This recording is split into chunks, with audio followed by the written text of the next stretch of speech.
Welcome to சட்டுன்னு ஒரு சமையல். இன்னைக்கு சட்டுன்னு ஒரு சமையலில் சுவையான வெண்பொங்கல் எப்படி செய்கிறதுன்னு தான் பார்க்க போகிறோம். வாங்க வீடியோக்குள்ளே போகலாம். செய்வதற்கு தேவையான பொருளை ஃபஸ்ட்டு பார்த்துக்கலாம். வெண்பொங்கல் செய்வதற்கு நான் பச்சரிசி எடுத்திருக்கேன். 1/2 கிலோ பச்சரிசி எடுத்திருக்கேன். 1/2 கிலோ பச்சரிசிக்கு 200 கிராம் பாசிப்பருப்பு போதுமான அளவு, 1 டேபிள் ஸ்பூன் ஜீரகம், 1 டேபிள் ஸ்பூன் மிளகு. மிளகை தட்டி வச்சுக்கோங்க. ஏன் தட்டி வைக்கிறோன்னா, முழுசாக போட்டோம் அப்படின்னா குழந்தைங்கலாம் விரும்பி சாப்பிட மாட்டாங்க, எடுத்து தூக்கி போட்டுருவாங்க. இதை நீங்கள் தட்டி சேர்த்துக்கிட்டிங்கன்னா ரொம்ப நல்லது. அடுத்தது இஞ்சியை பொடியாக கட் பண்ணி வச்சுக்கோங்க.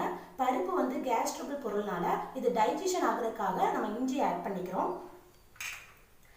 2 பச்சை மிளகாய் கட் பண்ணி வச்சுக்கோங்க. தேவையான அளவு உப்பு, முந்திரி பருப்பு 6லிருந்து 5 வரைக்கும்,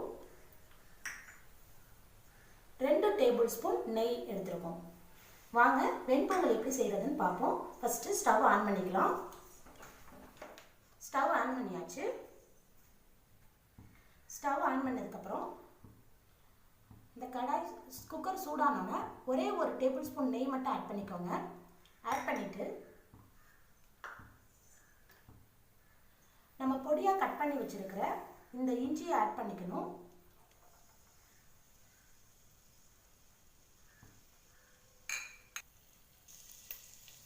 இஞ்சி ஆட் பண்ணோன்னா இஞ்சி கொஞ்சம் லைட்டாக வதங்கின பிறகு அடுத்து நம்ம வச்சிருக்கிற மிளகாயை ஆட் பண்ணிக்கலாம். மிளகாய் லைட்டாக வதங்கினதையும் நம்ம என்ன பண்ணிக்கலாம்னா, இந்த பச்சரிசியும் பாசிப்பருப்பையும் ஒன்றா ஆட் பண்ணி நம்ம 2-3 டைம் நல்லா கழுவி எடுத்துக்கலாம். இப்போ நம்ம கழுவி எடுத்தாச்சு. இப்போ என்ன பண்ண போறோம்னா, இந்த பருப்பையும் அரிசியையும் இதில் ஆட் பண்ண போறோம்.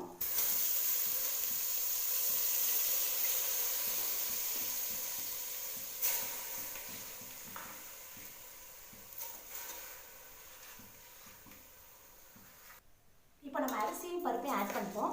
ஆட் பண்ணோன்னா நல்லா கிண்டிக்கணும். நல்லா ஒரு 2 நிமிஷம் வதக்கிக்கோங்க.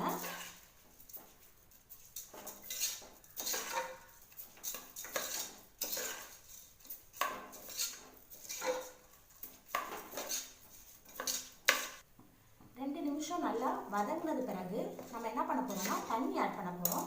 தண்ணி ஆட் பண்ணுறதுக்கு நான் இந்த கப்பு அளவு எடுத்திருக்கேன். உங்களுக்கு எந்த கப்பு வேணாலும் மெஷர்மெண்ட்டுக்கு நீங்கள் எடுத்துக்கலாம். இதில் நான் 3 பங்கு எடுத்திருக்கேன். அரிசியும் பருப்பும் சேர்த்து இந்த கப்பில் 3 கப்பு எடுத்திருக்கேன். அப்போ நான் 9 கப்பு தண்ணி ஆட் பண்ண போகிறேன். நீங்கள் எந்த கப்பு வேணாலும் மெஷர்மெண்ட் எடுத்துக்கலாம். இப்போ நம்ம தண்ணி ஆட் பண்ணிக்கலாம். 9 கப்பு தண்ணி ஆட் பண்ணியிருக்கேன். ஆட் பண்ணிவிட்டு நல்லா ஒரு டைம் கிண்டி விட்டுக்கோங்க. கிண்டி விட்டுட்டு அடுத்தது நம்ம என்ன ஆட் பண்ண போறோம்னா, தேவையான அளவுக்கு உப்பு ஆட் பண்ணிக்கோங்க. தேவையான அளவு உப்பு ஆட் பண்ணிக்கோங்க. ஆட் பண்ணிட்டு நல்லா கிண்டி விட்டுக்கோங்க.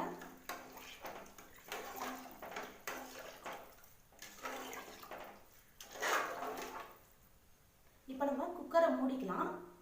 மூடிட்டு 3லிருந்து 4 விசில் வர வரைக்கும், விசில் வந்தோன்னா ஆஃப் பண்ணிடுங்க.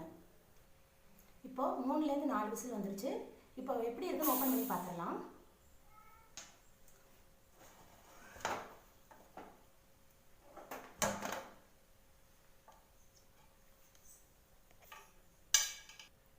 இப்போ நல்லா கிண்டி விட்டுக்கோங்க. நல்லா கிண்டி விட்டீங்கன்னா பாருங்க, சூப்பராக இருக்கு. இப்போ சாதம் இப்படி நல்லா மசிச்சு விட்டுக்கோங்க. அப்போதான் நல்லா இருக்கும்.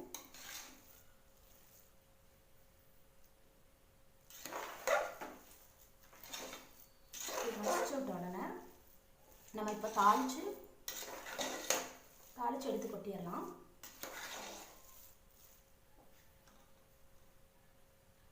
இப்போ தாளிச்சிடலாம். தாளிக்கிறதுக்கு ஒரு பேன் அடுப்பில் வச்சுட்டு நம்ம வச்சுருக்க 1 ஸ்பூன் நெய் முதல்ல ஆட் பண்ணிட்டோம். மீதி இருக்க அந்த 2 ஸ்பூன் நெய்யையும் ஆட் பண்ணிக்கோங்க.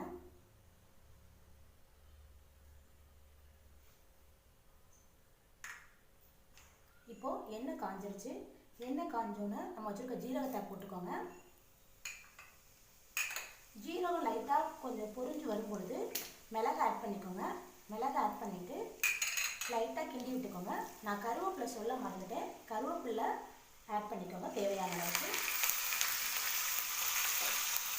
ஆட் பண்ணிட்டு முந்திரி பருப்பு உங்களுக்கு விருப்பமோ எவ்வளோ தேவையோ அதுக்கு தகுந்தாப்பில் ஆட் பண்ணிக்கலாம்.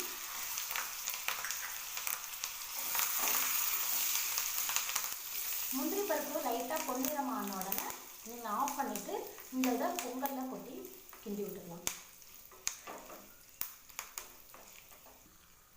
இப்போ இது பார்த்தீங்கன்னா பொன்னிறம் ஆச்சு.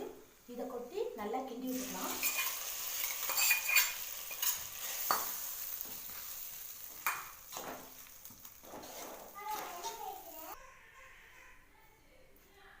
இப்போ சுவையான பொங்கல் ரெடி ஆயிருச்சு.